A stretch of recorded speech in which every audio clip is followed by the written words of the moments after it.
Assalamualaikum warahmatullahi wabarakatuh. Bismillahirrahmanirrahim. Tabarakalladzi nazzalal furqana ala 'abdihi liyakuna lil 'alamina nadhira. Allahumma shalli wa sallim ala sayyidina Maulana Muhammad wa ala alihi wa sahbihi asma'in. Nama ba'du. Semua pengurus PBNU yang saya hormati, semua habaib, semua ulama yang saya hormati, wabil khusus Kiai Haji Abdul Manan, Ketua Lembaga Dakwah PBNU, yang meskipun mondoknya hanya 3 bulan ini sebetulnya problem, sehingga saya kesini ini sebetulnya tidak pernah merasa ibadah. Ini bukan dakwah, ini show dakwah. Jadi yang namanya dakwah itu ya orang-orang di kampung nggak bisa ngaji, diajarin ngaji, seperti saya di Jogja, di Rembang. Kalau ini show dakwah, dan ini ada agak kesalahan karena mondoknya hanya 3 bulan. Jadi nggak bisa bedakan mana dakwah, mana show dakwah. Ini jelas show itu. Mungkin yang benar-benar dakwah yang sekarang sedang bikin masjid di pedalaman Kalimantan, pedalaman Sulawesi, atau saudara-saudara kita yang di Korea, saya kemarin di Korea, itu dakwah betul. Kalau ini agak-agak tontonan ya, tapi masih bagus lah melihat wajahnya habib ulama, itu ibadah. Tapi begini ya, yang jelas saya berharap sekali, saya diundang sekali ini saja, jangan diulang. Karena mencintai ulama itu baik, tapi ngatur ulama itu dosa. Ini murah. Jadi ini harus dicatat. Jadi Imam Malik itu kalau diundang tuh marah, meskipun yang undang tuh seorang raja zaman itu, Harun ar-Rasyid. Beliau minta supaya Imam Malik baca Muwatta di istana untuk anak-anaknya, padahal seorang presiden mau ngajari anak-anaknya. Imam Malik marah, masyhur gitu, al ilmu yu'ta la ya'ti, ilmu disowani, orang kok ilmu yang sowan. Di mana-mana timba itu ke sumur apa sumur yang ketimba? Timba ke sumur. Ini agak kecelakaan. Pakai air pump. Air pump katanya. Ini sudah banyak air. Sehingga saya kata orang banyak itu di SK-kan PBNU, tapi itu tidak pernah saya pikir. Karena saya melakukan kebaikan itu sebelum dapat SK. Saya ngajar sebelum dapat SK, saya dakwah di mana-mana sebelum dapat apa? SK saya langsung minallahi ta'ala, dari Allah ta'ala. Jadi kalau PBNU niatnya ikrar bahwa orang yang sudah manfaat diangkat, itu saya terima. Tapi kalau merasa ngangkat saya, tak lawan di pengadilan. Karena saya sudah jadi kiai sebelum diangkat PBNU. Ya ini saksikan ya para muhibin saya. Jadi kalau SK itu ikrar, ngakui kalau Gus Bak manfaat, saya terima. Kan hanya ikrar saja, Pak. Tapi kalau merasa ngangkat dari bawah ke atas itu tak lawan sampai apa? Pengadilan, sampai di akhirat. Tersangkanya ya yang sedang jabat sekarang itu. Tapi saya yakin enggak, Kiai Miftahul Ahyar itu orang alim, karena alumni Sidogiri dan menantunya Syekh Duki. Di antara gurunya itu pernah mbah mertua saya, karena istri saya orang Sidogiri. Beliau juga besanan sama keluarga Lasem, saya ini Durriyah Lasem. Pak Said Akil juga orang alim, mbah-mbahnya juga orang alim. Baru kemarin nyocokkan nasab sama saya. Buyut-buyutnya beliau itu adik buyut saya, pernah cocokkan sama saya. Gus, saya sama saya tua mana? Tua saya, buyut kamu adik buyut saya, kata saya gitu.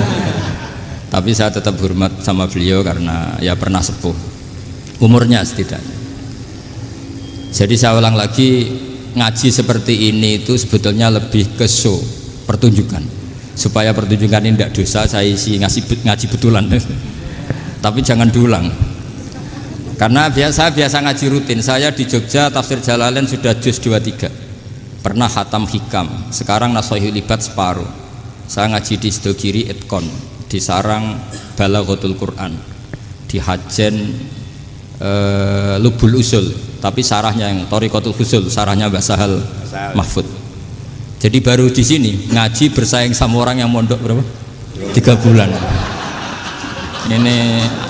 Ini masalah, masalah. Nggak boleh mondok itu harus buat tulis zaman.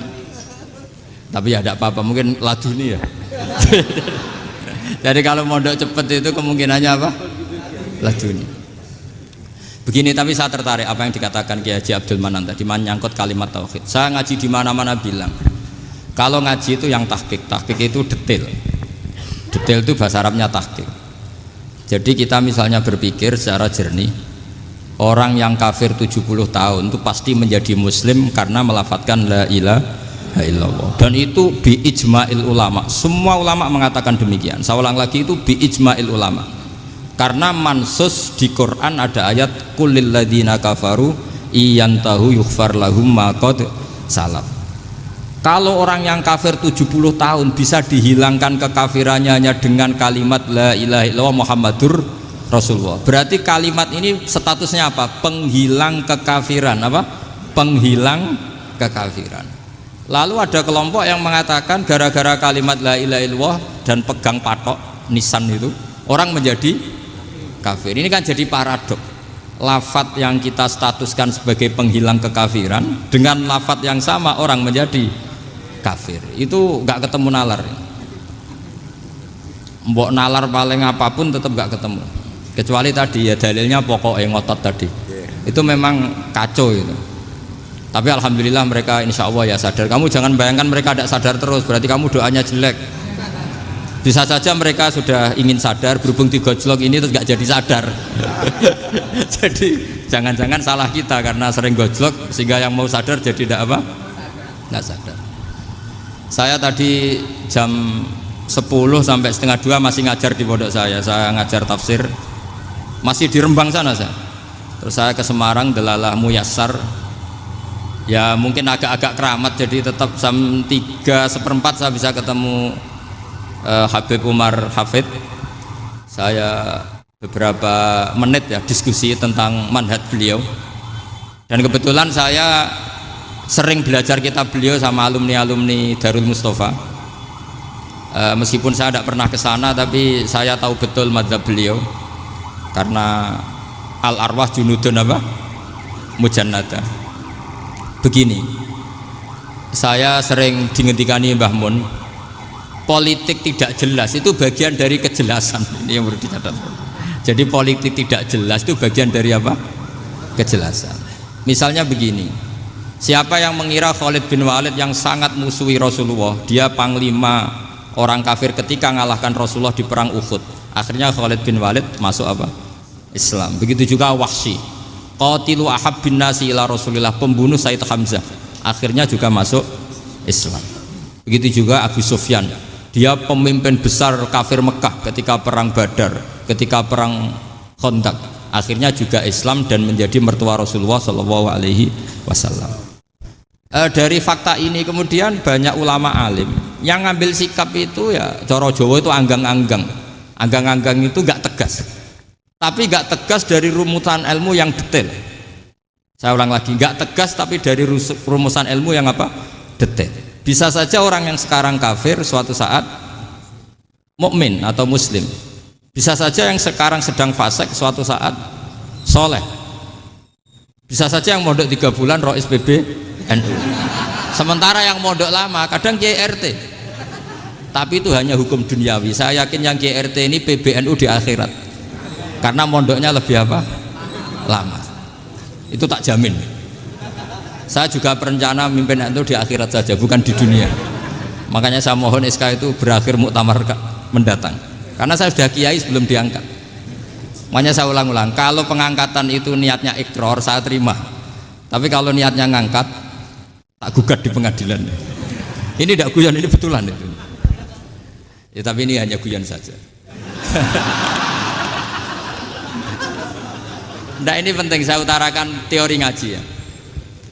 Ini saya bacakan naskah asli Sayyid Umar Hafid supaya Anda dapat barokah beliau. Karena beliau selain alim allamah, muridnya Habib Salim, juga beliau pernah ngaji kutub Sayyid Abdul Qadir Segaf di Jeddah. Juga beliau sering istifadah di beberapa kiai. Ini saya baca teks Arabnya, kemudian saya terjemah. Bagi yang tidak setuju pemaknanya bisa gugat, karena saya baca Arabnya. Yang nggak setuju pemaknanya bisa gugat, tapi tak jamin kalah karena saya paham betul teksnya maknanya seperti itu.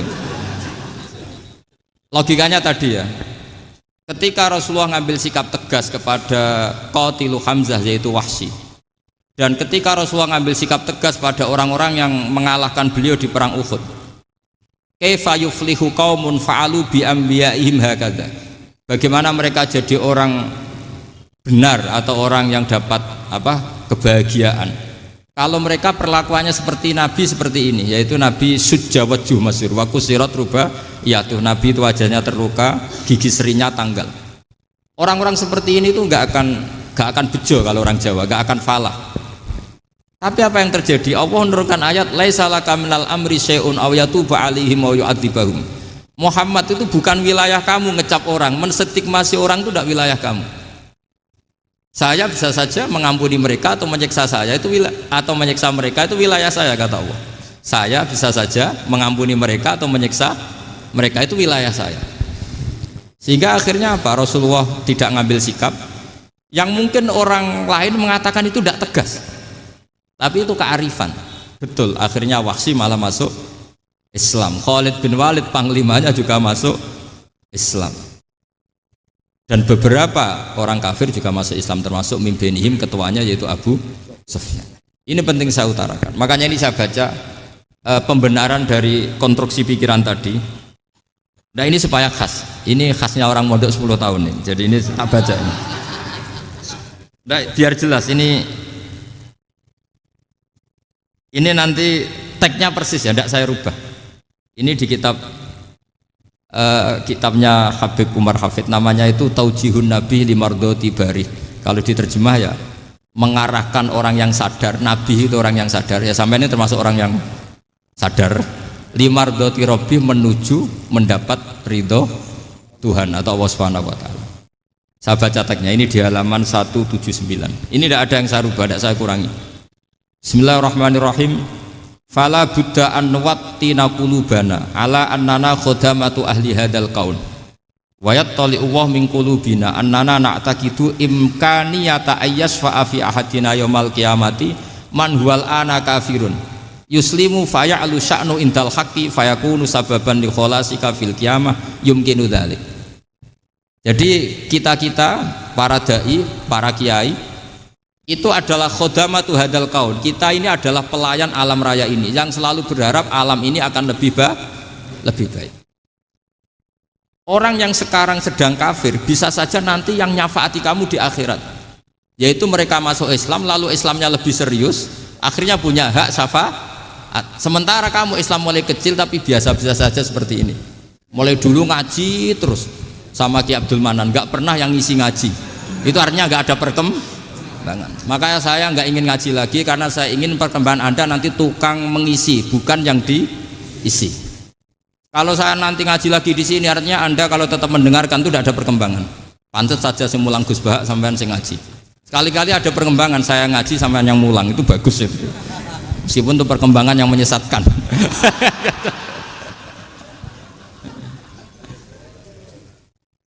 Ini penting saya utarakan. Ini dawuhnya Said Umar ya. Orang yang sekarang sedang kafir bisa saja orang ini nanti nyafaati kamu, yaitu beliau orang ini Islam, kemudian Islamnya serius, maka punya hak syafaat. Sementara kamu Islamnya biasa-biasa saja. Itu masyhur kayak Sayyidina Umar. Sayyidina Umar Islam di hari itu langsung makomnya makom yang a'la, sehingga mengalahkan yang sudah Islam lebih lama. Karena Islamnya Umar itu menjadi izzatul Islam betul. Makanya jangan benci orang tegas teman-teman, kadang ya ada baiknya. Abu Bakar itu sudah Islam tapi layinal janib, orangnya santun. Kalau dipisoi orang yang menengahi lah, kira-kira seperti itu.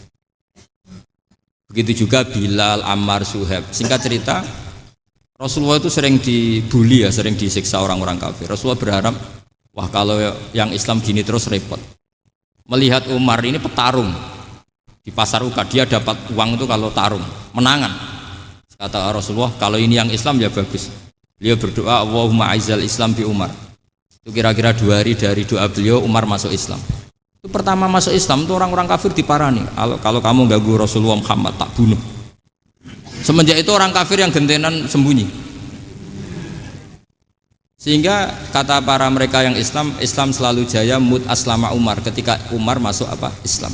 Itu dalam satu hari Islam itu Rasulullah sudah ngendikan Umar yang Islam sehari ini imannya kalau ditimbang separuh ahli dunia masih unggul sama Islamnya Umar. Nah bisa saja seperti itu. Jadi saya minta sama teman-teman yang mencintai ilmu, tidak tegas itu bagian dari ketegasan dalam ilmiah. Karena kita ini tidak mengendalikan dunia, tidak mengendalikan hidayat, hanya Allah piyambak yang ngasih apa? Hidayat. Maka sikap kita laisalaka minal amri syai'un aw yatuba alaihim aw yu'adzibahum. Rasulullah yang ahabbul khalqi ilallah saja tidak boleh tegas karena semuanya potensi itu ada. Cuma kita tegas dalam kebenaran saja, tapi nggak perlu tegas dalam mengawal kebenaran. Kenapa demikian? Karena Islam ini agama yang akan dijaga Allah ila yaumil. Yang jaga Islam bukan PBNU, bukan PP Muhammadiyah, bukan kiai. Yang menjaga Islam namun Allah Subhanahu wa taala. Makanya Sayyidina Umar itu kalau disuruh mikir Islam itu nggak mau betul. Masyhur itu dalam tarikh-tarikh. Umar mimpin itu sukses, banyak futuhat. Singkat cerita akhirnya orang tuh kelangenan, wah kalau Umar meninggal kayak apa? Sehingga Abdullah bin Umar setiap jalan-jalan tuh dibully, kalau sekarang dibully. Ya Abdullah bin Umar, bapak kamu itu gimana? Sudah sepuh mau meninggal kok tidak suksesi. Kalau saja ada orang penggembala kemudian meninggalkan kambingnya di hutan, kamu anggap orang yang mudoyik enggak, menyanyiakan kambing itu enggak? Ya iya kata Abdullah bin Umar. Apalagi amru hadil umat ini mau ditinggal gelanggang, nanti suatu saat Umar meninggal. Mbok yo suksesi supaya jelas.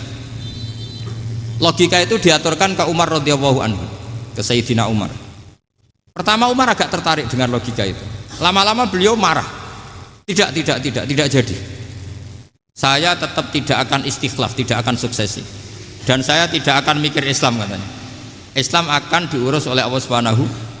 Terus beliau ngendikan, Islam ini jalan ketika ditinggal Abu Bakar. Bahkan ketika ditinggal ahabbul khalqi ilallah, akramul khalqi indallah, yaitu Rasulullah Muhammad sallallahu alaihi wasallam. Coba Islam dulu dipimpin Syekh Abdul Qadir ketua wali, dipimpin wali songo, dipimpin orang top-top. Sekarang dipimpin mondok 3 bulan jalan. Karena Islam yang ngatur Allah Subhanahu wa taala. Jadi ini penting. Loh coba ustadz tuh banyak yang nggak bisa ngaji loh. Tapi ya laku ya nggak masalah. Loh saya kemarin di Korea seminggu. Itu TKI jadi khotib, ada yang jadi mufti, ada yang jadi suriah. Itu ada yang di sana jadi suriah, pulang ke kampung angon kambing lagi.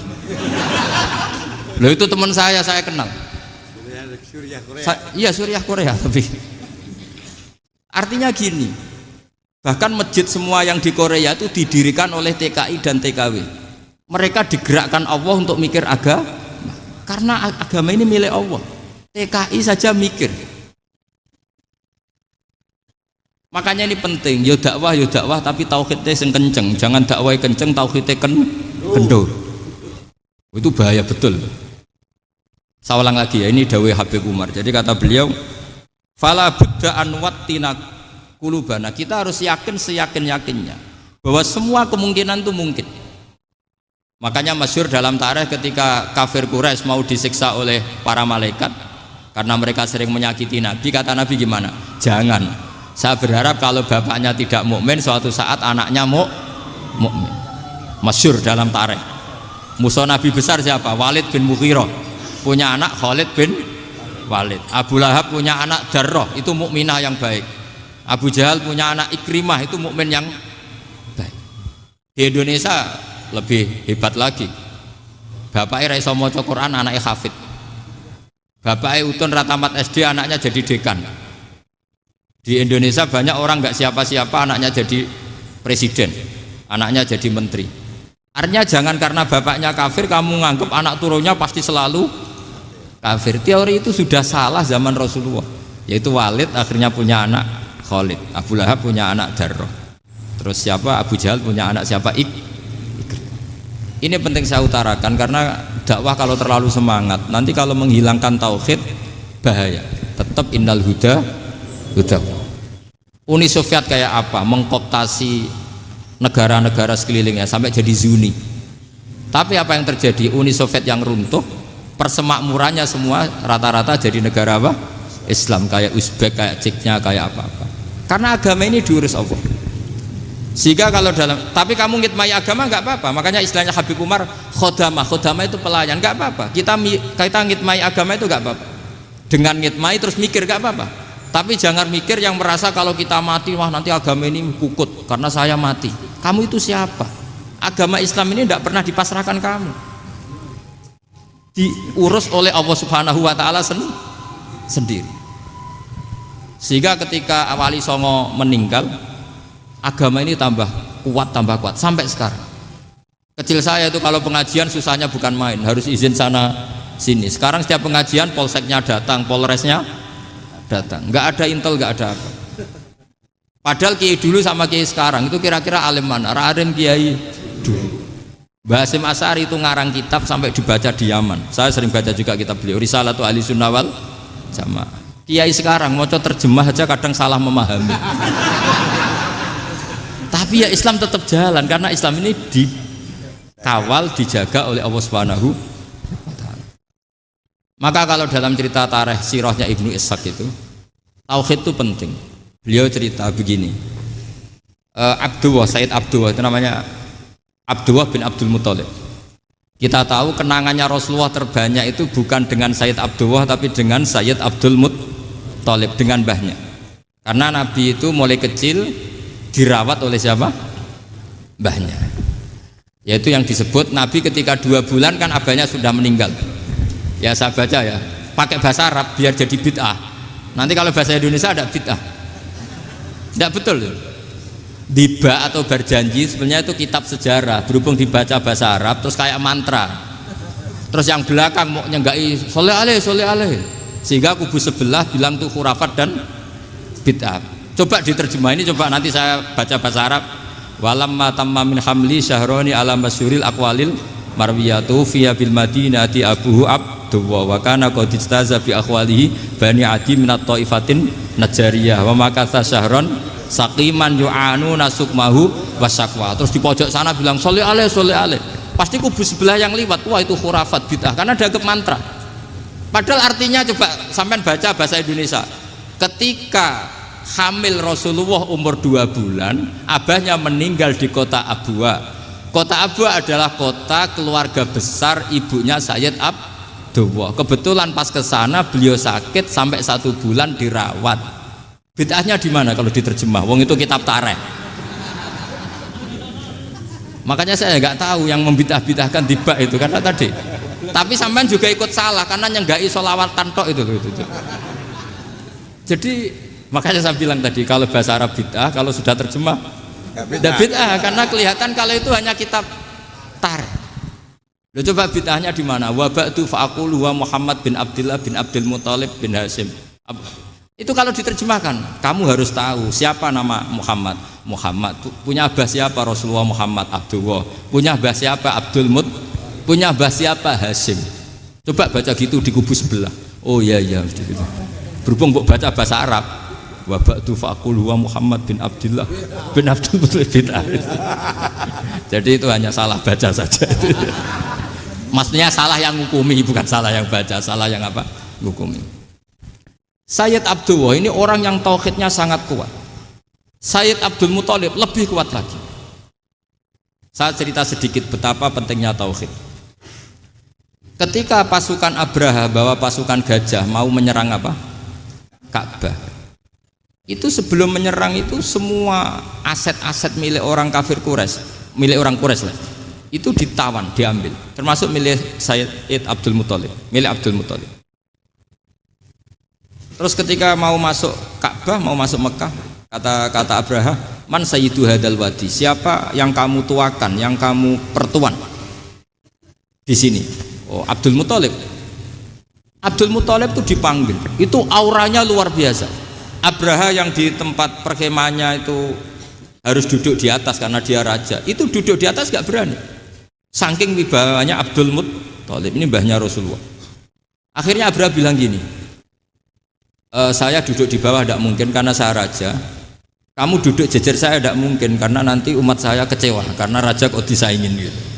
Ya sudah, sambil berdiri-diri kita ngomong. Akhirnya Sayyid Abdul Muthalib tadi Diomongin gini, saya itu tidak ingin merusak orang-orang Mekah, orang-orang Quraisy. Saya hanya kecewa punya tempat ibadah dikencingi, diberakin sehingga saya mau merubuhkan Ka'bah. Tapi dengan damai, nggak ada perang. Apa jawabnya Abdul Muthalib? Lucu. Nggak apa-apa, Ka'bah kamu robohkan silakan, nggak apa-apa. Yang penting unta saya yang kamu sita kembalikan. Harta saya yang 100 unta kamu sita kamu kembalikan. Itu Abraha kagetnya bukan main. Kaget karena kamu itu pemimpin apa? Tadi saya hormat kamu karena kamu tak anggap orang hebat. Hadhil Ka'bah dinu abaika. Ini Ka'bah itu agama kamu. Pas saya hancurkan kok kamu tenang-tenang saja. Padahal pas mau saya hancurkan kamu tenang-tenang saja. Malah tanya unta kamu itu gimana? Apa jawabnya Abdul Muthalib? Inna lihadal baiti robban hamahu. Sebab Ka'bah itu ada yang punya dan pasti akan melindungi Ka'bah. Tapi kalau unta itu milik saya, ini urusan saya, ini unta.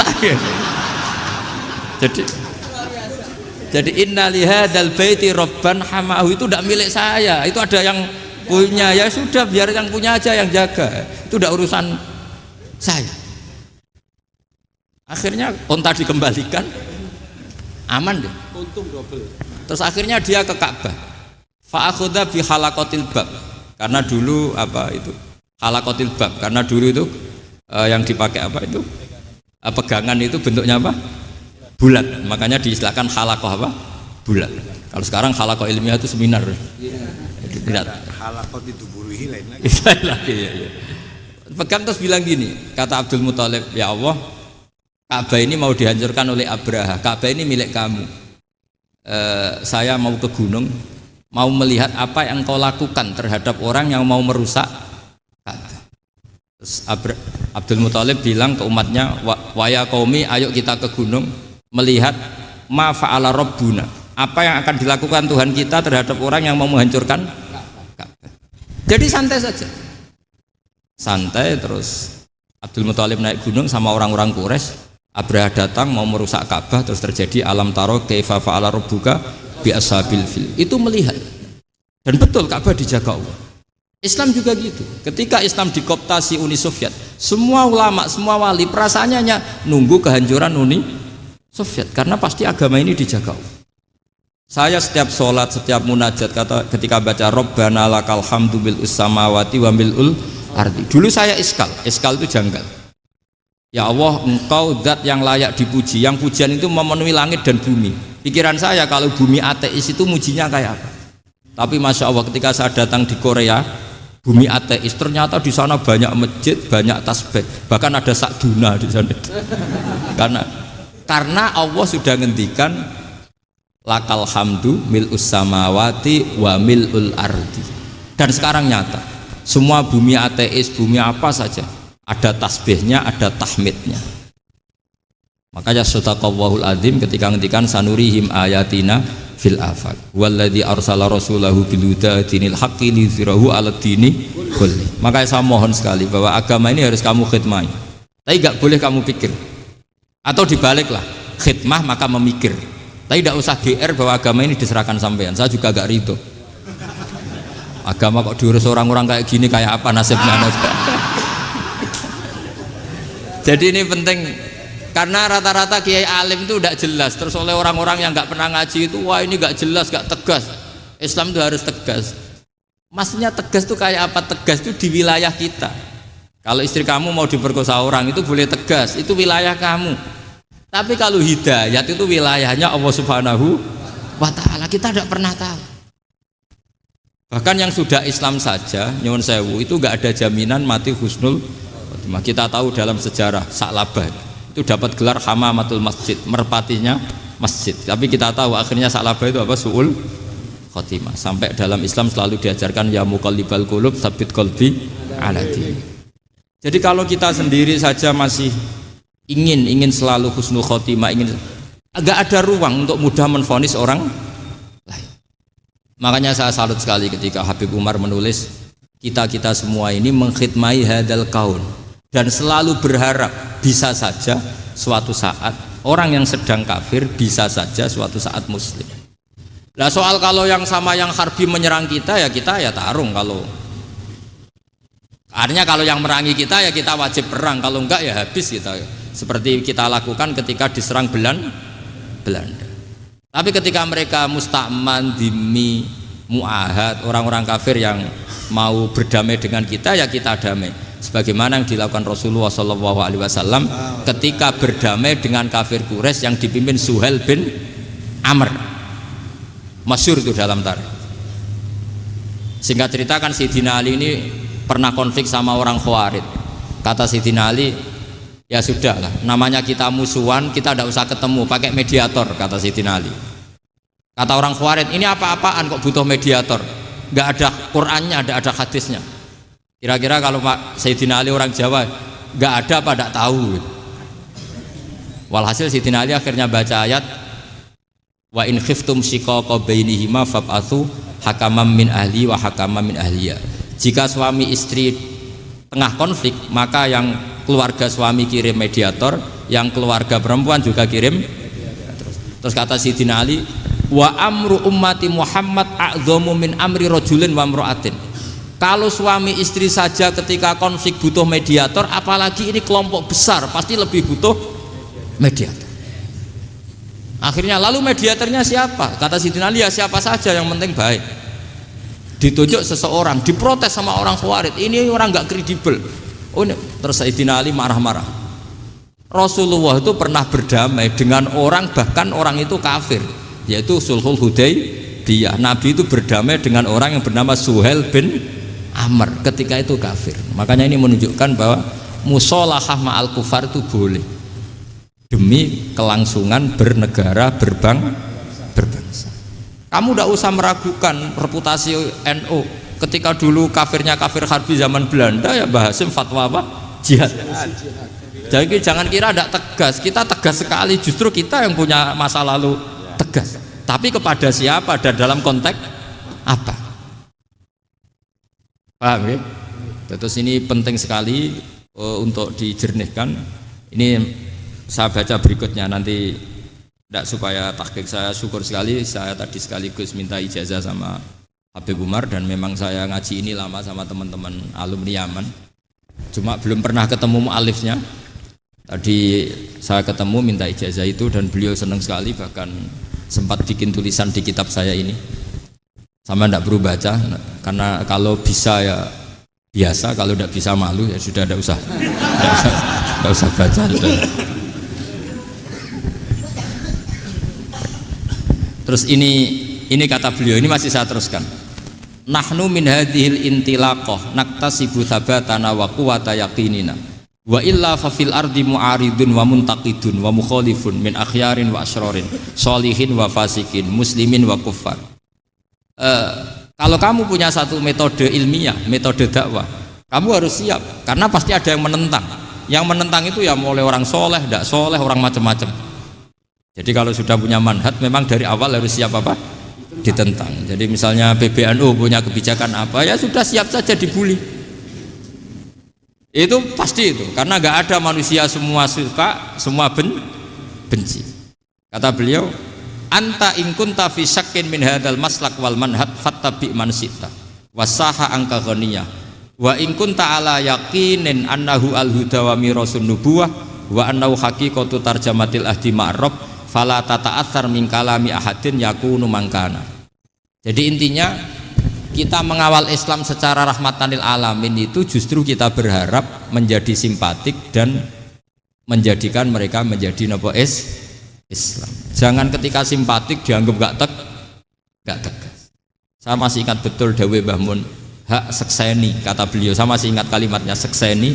Aku ra tegas itu berdasar ayat laisa laka minal amri syai'un aw yatuba alaihim aw yu'adzibahum. Karena potensi sosial itu bisa rubah. Orang yang sekarang kawan kamu bisa saja suatu saat jadi musuh. Yang sekarang musuh kamu bisa saja suatu saat jadi kawan. Terus kamu ngambil sikap tegas dalam sesuatu yang nggak stabil seperti ini, lalu tegas itu kan nggak pada tempatnya. Makanya yang seperti ini kata Allah pakai asa itu menawa.